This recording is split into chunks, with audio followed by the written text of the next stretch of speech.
광야와 메마른 땅이 기뻐하며 사막이 백합화처럼 피어 즐거워할 것이다. 사막은 꽃이 무성하게 피어 크게 기뻐하며 즐겁게 소리칠 것이다. 레바논의 영광과 갈멜과 샤론의 영화가 사막에서 꽃피며 사람들이 주님의 영광을 보며 우리 하나님의 영화를 볼 것이다. 너희는 맥풀린 손이 힘을 쓰게 하여라.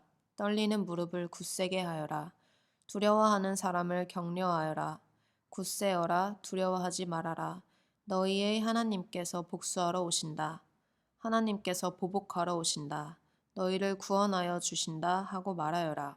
그때에 눈먼 사람의 눈이 밝아지고 귀먹은 사람의 귀가 열릴 것이다. 그때에 다리를 절던 사람이 사슴처럼 뛰고 말을 못하던 혀가 노래를 부를 것이다. 광야에서 물이 솟겠고 사막에 시냇물이 흐를 것이다. 뜨겁게 타오르던 땅은 연못이 되고 메마른 땅은 물이 쏟아져 나오는 샘이 될 것이다.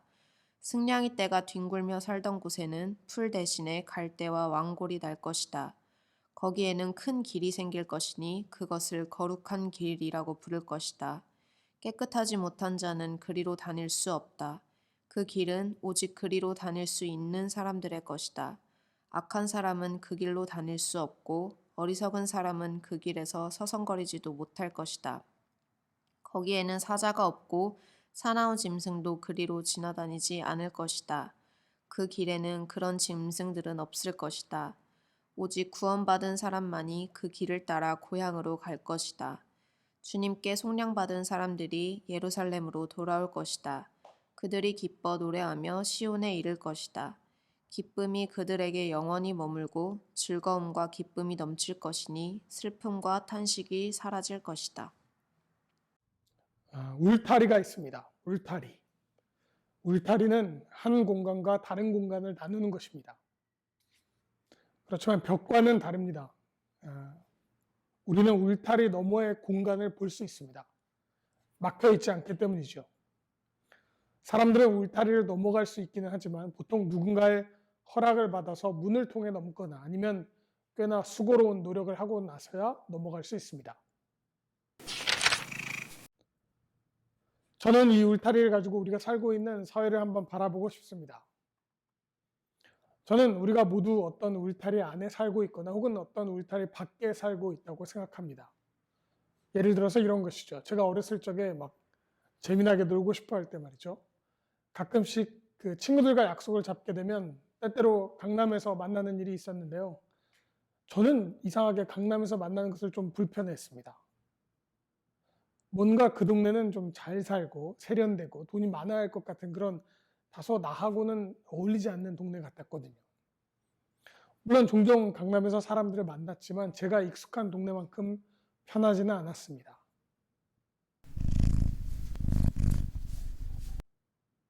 즉 강남이라고 불리는 동네에 대한 저에게는 울타리가 있었던 것이죠.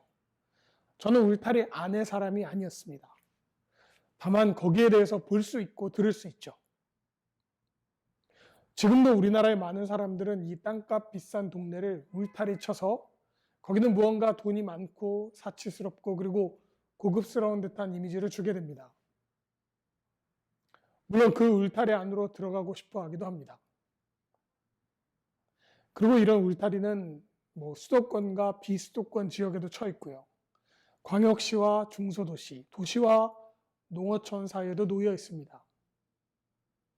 이렇게 도시화라는 주제로도 우리는 어떤 울타리 안에 있거나 혹은 울타리 밖에 있습니다. 이런 울타리는 여러 곳에 있습니다. 사람들의 자산의 정도에도 있고요. 교육 수준에 따라 나뉘기도 하고요. 직장의 이름값에도 있습니다. 또 어떤 대학을 나왔는지도 이 울타리의 중요한 주제입니다. 울타리는 아주 복잡하고 다면적으로 우리를 둘러싸고 있고 우리는 어떤 울타리 안에 있거나 어떤 울타리 밖에 있습니다.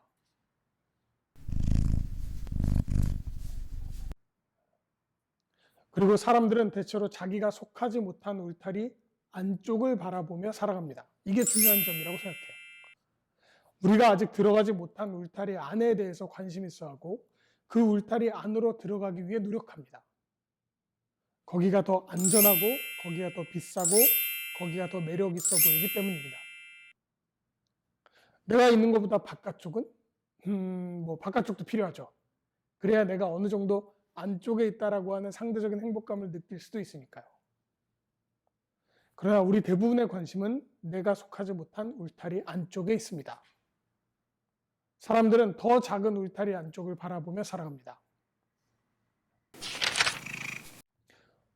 이렇게 정리해놓고 오늘 성서 본문 이사야서 35장 1절부터 10절로 들어가 보도록 하겠습니다. 성서에서 말하는 가장 작은 이너서클, 가장 좁은 울타리 안쪽은 어딜까요? 그건 예루살렘입니다. 단연코 그렇습니다. 거기에는 성전이 있습니다. 하나님이 사는 곳, 하나님이 반드시 존재하는 곳, 하나님이 반드시 응답하는 곳, 성전이 있습니다. 그리고 하나님이 기름 부어서 세운 인간들 중에서 가장 하나님과 가까운 제사장이 거기에 있고요. 왕이 있습니다. 신앙적으로 하나님을 대변하는 사람과 정치 군사적으로 하나님을 드러내는 사람이 거기에 있습니다. 최대의 이너서클 도시, 거기가 예루살렘입니다.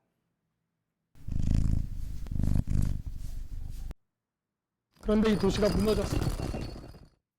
표면적으로는 주변의 나라들이 이스라엘보다 훨씬 군사적으로 강해졌기 때문이지만 사실 하나님이 선택한 이스라엘이 타락하면서 그 국력이 쇠락했기 때문이죠.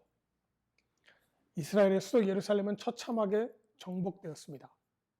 성전은 파괴되었고 유대인들은 살육당하고 강제 이주되었습니다. 오늘 본문은 이 예루살렘이 파괴되고 난 후에 이 도시가 어떻게 하나님의 능력으로 재건될 것인지 예언하고 있는 내용입니다. 예루살렘의 재건, 그 화려했던 이너서클, 도시의 부활을 말하고 있습니다. 사실 예루살렘이 재건된다고 하면 많은 사람들의 상상은 우선 더 위대하고 웅장한 성전이 건설되고 도시의 성벽이 굳건히 세워지고 아름다운 왕궁을 짓는 것 같은 것에 미치게 됩니다. 그런데 이 예루살렘을 재건하고자 하는 예언의 내용, 오늘 본문을 보면 하나님이 가장 먼저 축복하는 것은 예루살렘의 도시 지역이 아니라 예루살렘의 남쪽과 남동쪽 사해의 아래 지역, 땅의 모양은 평야처럼 완만해서 아름답지만 1년 내내 비가 오지 않아서 척박하게 그지없는 땅, 바로 아라바입니다. 여기는 심지어 완전히 이스라엘의 땅도 아닙니다. 이스라엘과 에돔이 영토 분쟁하는 곳입니다. 여기가 바로 하나님이 예루살렘을 재건하는 데 시행하는 첫 지역입니다. 여기에 비가 내리고 풀이 자라고 나무와 숲이 생기고 생명이 움트고 훌륭한 도로가 생기고 사람들이 안전하게 이 길을 다니게 하겠다는 것이 이 예언입니다. 이 지역은 사람들이 예루살렘으로 순례를 하기 위해 지나쳐야 하는 곳이기도 해요. 즉 예루살렘의 거주민을 위한 것이 아니라 하나님을 사랑해서 예루살렘을 동경하는 외지인들 혹은 다른 나라로 강제로 이주당한 유대인들을 위한 축복을 하고 있는 것입니다.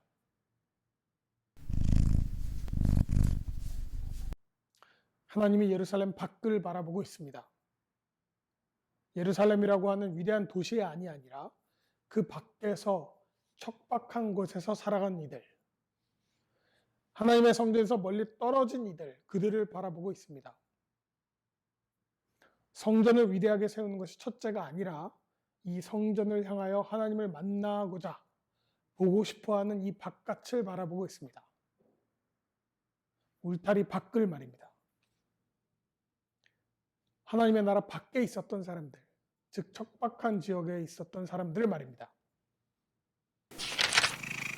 예수 그리스도가 이 땅에 오시면서 가장 놀랄 만한 일은 그가 유대인이 아닌 이들을 구원하기로 하였다는 것입니다.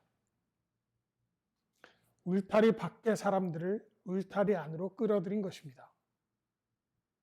심지어 그들은 하나님이 선택한 사람들과 나란히 혹은 심지어 그들을 지나쳐 주님의 곁으로 더 가까이 나아가게 됩니다.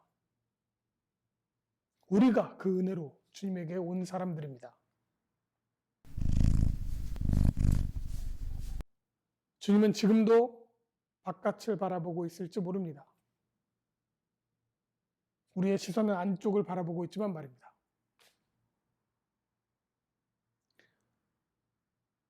언젠가 주님이 다시 오실 때 우리는 깜짝 놀라며 우리의 곁을 지나가는 바깥 사람들을 보게 될지도 모르겠습니다.